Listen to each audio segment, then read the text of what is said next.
ഇസ്ലാമിക നിയമങ്ങൾ ജിന്നുകൾക്കും മനുഷ്യർക്കും ഒരുപോലെ ബാധകമാണെന്ന് ഖുർആനിൽ പലയിടത്തായിട്ട് പരാമർശമുണ്ട്.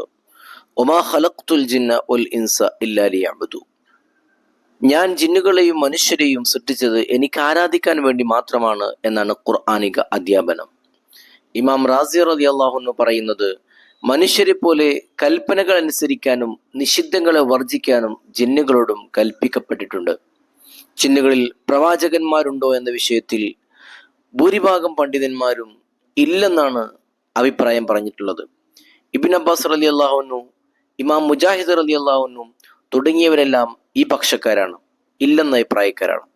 എന്നാൽ ലഹാഖ് റളിയല്ലാഹു അൻഹു പറയുന്നു, മനുഷ്യ ജിന്നു വിഭാഗമേ, നിങ്ങളിൽ നിന്നും നിങ്ങൾക്ക് ദൂതന്മാർ വന്നില്ലയോ എന്ന് ഖുർആൻ പറഞ്ഞതിൽ നിന്നും പ്രവാചകന്മാർ ജിന്നുകൾക്കിടയിൽ ഉണ്ടായി എന്നതിന് തെളിവാണല്ലോ എന്നാണ്.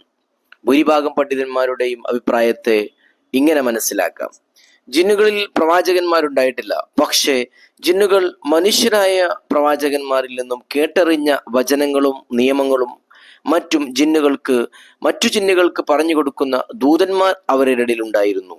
അതാണ് ആ പറഞ്ഞതിന്റെ ഉദ്ദേശം. മുഹമ്മദ് നബി സല്ലല്ലാഹു അലൈഹി വസല്ലം ഒരേ സമയം ജിന്നുകൾക്കും മനുഷ്യർക്കും പ്രവാചകനായിരുന്നതിനാൽ നബിയു സഖലൈൻ എന്ന പേര് തിരുനബിയുടെ വ്യതിരിക്ത സവിശേഷ നാമങ്ങളിൽ ഒന്നാണ്. ഇബ്നു അബ്ബാസ് റളിയല്ലാഹു അൻഹുവിൽ നിന്നും നിവേദനം ചെയ്യുന്ന ഹദീസിൽ തിരുനബി സല്ലല്ലാഹു അലൈഹി വസല്ലം പറഞ്ഞതായി കാണാം: എന്നെ ജിന്നുകളിലേക്കും മനുഷ്യരിലേക്കും അയക്കപ്പെട്ടിരിക്കുന്നു.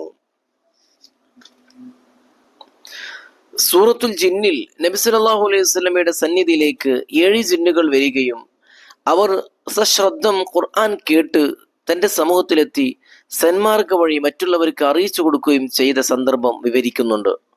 മുജാഹിദ് റളിയല്ലാഹു അൻഹു പറയുന്നു, 7 പേരായിരുന്നു വന്നത്. ഇവരുടെ പേര് ഹസ, മസ, ഷാസർ, മാസിർ, അർബ്, നയാൻ, അഹ്ഖബ് എന്നിങ്ങനെയായിരുന്നു.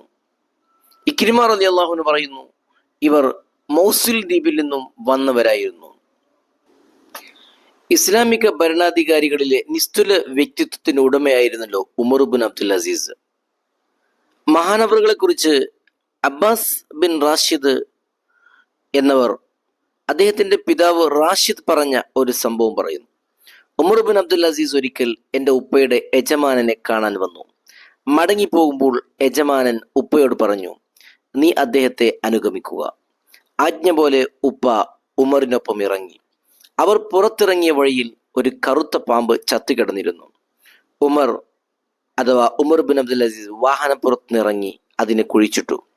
അപ്പോൾ ഒരു അശരീരി കേൾക്കുകയുണ്ടായി. യാ ഖർഖാ, പ്രവാചകൻ തിരുനബി ഈ സർപ്പത്തോട് പറഞ്ഞതാണ് ഇത്: നീ ഭൂമിയിലെ ഒരു മരുപ്രദേശത്ത് വെച്ച് ചാകും. നിന്റെ ജഡം ഒരു ഉത്കൃഷ്ടൻ മറവ് ചെയ്യും. ഉമർ ഞെട്ടി. ശബ്ദം കേട്ട ഭാഗത്തേക്ക് തിരിഞ്ഞു ചോദിച്ചു, താങ്കൾ എങ്ങനെ ഇത്ര വ്യക്തമായത് പറയുന്നു? താങ്കൾ ആരാണ്? ഞാൻ തിരുനബിയുമായി ഈ മലഞ്ചെരുവിൽ വെച്ച് ഉടമ്പടി ചെയ്ത ജിന്ന് സംഘത്തിലെ ഒരാളാണ്. അന്ന് പ്രവാചകൻ തിരുനബി സല്ലല്ലാഹു അലൈഹി വസല്ലമ ഈ ജിന്നിനോട് അഥവാ ഈ സർപ്പത്തോട് പറയുന്നത് ഞാൻ കേട്ടിട്ടുണ്ട്: നീ ഇവിടെ വെച്ച് മരിക്കും. ഭൂമുഖത്ത് അതിവിശിഷ്ടനായ ഒരാൾ നിന്നെ കബറെടുക്കും. ഇത് കേട്ടതും ഉമർ പൊട്ടിക്കരയാൻ തുടങ്ങി. കരഞ്ഞ് കരഞ്ഞ് വാഹനത്തിൽ നിന്ന് വീണുപോകുമോ എന്ന് കൂടെയുള്ളവർ ഭയന്നു. ആ ജിന്ന് കൊല്ലപ്പെട്ടത് അവിശ്വാസികളായ ജിന്ന് പിശാചുകളുമായുള്ള ഏറ്റുമുട്ടലിലാണെന്ന് ഇമാം ബൈഹഖി ഉദ്ധരിക്കുന്നുണ്ട്. നബി സല്ലല്ലാഹു അലൈഹി വസല്ലമയിൽ നിന്നും ഖുർആൻ ശ്രവിച്ച ജിന്നുകളിൽ ഒരാളായിരുന്നു ആ ജിന്ന്. പ്രസ്തുത ജിന്ന് കൊല്ലപ്പെട്ടപ്പോൾ പരിസരമൊന്നാകെ സുഗന്ധ പരിമളം പരന്നിരുന്നു എന്ന് ഇബ്നു അബി ദുനിയ എന്ന കിതാബിൽ പറയുന്നുണ്ട്. ഇബ്നു ജരീർ തുബരി റളിയല്ലാഹു അൻഹു ഉദ്ധരിക്കുന്നു. അംർ ഇബ്നു ഗൈമാൻ റളിയല്ലാഹു അൻഹു പറയുന്നു, ഞാൻ ഇബ്നു മസ്ഊദ് റളിയല്ലാഹു അൻഹുവിനോട് ചോദിച്ചു, ജിന്നു സംഘം നബി സല്ലല്ലാഹു അലൈഹി വസല്ലമയുടെ സന്നിധിയിലെത്തിയ രാത്രി താങ്കളും ഉണ്ടായിരുന്നല്ലോ. സംഭവം എങ്ങനെയായിരുന്നു എന്ന് വിവരിച്ചു തരുമോ? ഇബ്നു മസ്ഊദ് റളിയല്ലാഹു അൻഹു പറഞ്ഞു, മദീന പള്ളിയിൽ അറിവ് നേടാനെത്തിയ അഹ്ലു സുഫയിൽ നിന്ന് ഓരോരുത്തരെയും രാത്രി ഭക്ഷണത്തിനായി പലരും വിളിച്ചുകൊണ്ടുപോയി. എന്നെ ആരും വിളിച്ചില്ല. അതുകൊണ്ട് ഞാൻ അവിടെ ബാക്കിയായി. ഞാൻ പള്ളിയിൽ തന്നെ തങ്ങി. ആ സമയത്ത് നബി സല്ലല്ലാഹു അലൈഹി വസല്ലം അവിടെ എത്തി. തിരുനബിയുടെ കയ്യിൽ ഒരു ഈത്തപ്പന വടിയുണ്ട്. അതുകൊണ്ട് എൻ്റെ നെഞ്ചത്ത് മെല്ലെ തല്ലി ഇപ്രകാരം പറഞ്ഞു, എൻ്റെ കൂടെ പോരൂ. ഞാൻ നബി സല്ലല്ലാഹു അലൈഹി വസല്ലമയുടെ പുറപ്പെട്ടു. മദീനയിലെ ആദ്യ മഖബറയായിരുന്നു ബഖീഉൽ ഗർഖദ്. അവിടെ ഞങ്ങൾ എത്തി. അവിടെ ഒരു വര വരച്ച് ആ വൃത്തത്തിനുള്ളിൽ ഇരിക്കാൻ നബി സല്ലല്ലാഹു അലൈഹി വസല്ലമ വരുന്നത് വരെ അവിടെ നിന്നും പുറത്തേക്ക് പോവരുതെന്നും എന്നോട് കൽപ്പിച്ചു. നബി സല്ലല്ലാഹു അലൈഹി വസല്ലമ ഈത്തപ്പനകൾക്കിടയിലൂടെ അവിടെ നിന്നും നടന്നു പോകുന്നത് ഞാൻ നോക്കി നിന്നു. പിന്നെ എനിക്കൊരു കറുത്തിരുണ്ട പൊടിപടലങ്ങളും പുകകളുമാണ് കാണാൻ കഴിഞ്ഞത്.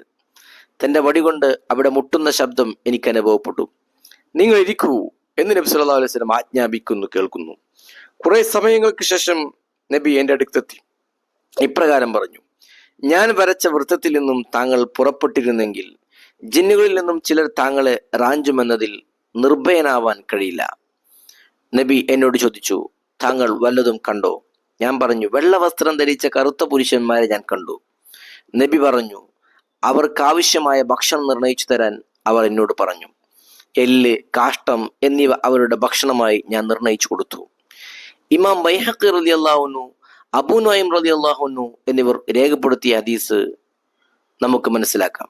ഉമർ റളിയല്ലാഹു അൻഹു പറയുന്നു, ഞങ്ങൾ നബി സല്ലല്ലാഹു അലൈഹി വസല്ലമയോടൊപ്പം ഇരിക്കുമ്പോൾ തിഹാമ പർവ്വതങ്ങളിൽപ്പെട്ട ഒരു ഭാഗത്ത് ഒരു വൃദ്ധൻ നബിയുടെ തിരുസന്നിധിയിലെത്തി സലാം പറഞ്ഞു. അദ്ദേഹത്തിന്റെ കയ്യിൽ ഒരു വടിയുണ്ട്. നബി സല്ലല്ലാഹു അലൈഹി വസല്ലമ സലാം അടക്കി.